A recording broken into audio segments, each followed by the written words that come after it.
অমল ধবল পালে লেগেছে মন্দ মধুর হাওয়া, দেখে নাই কভু দেখে নাই এমন তরণী বাবা।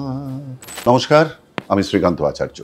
সবাইকে জানাচ্ছি আগাম শারদ শুভেচ্ছা। আর এবছর শারদীয়া শুরু হচ্ছে একটা দারুণ অনুষ্ঠান, red FM Dugga Dugga festival, the sounds of Sharadiya দিয়ে, যেখানে থাকছি আমরা তিনজন, জয়, আমি, শ্রীজাত, আমাদের মুসাফিরানা, অ্যান্ড ফিচারিং লোপামুদ্রা মিত্র, থাকছে শুভমিতা এবং তনুশ্রী শঙ্করের অনুষ্ঠান। টিকিটস অ্যাভেলেবল district.in-এ, দুগ্গা দুগ্গা।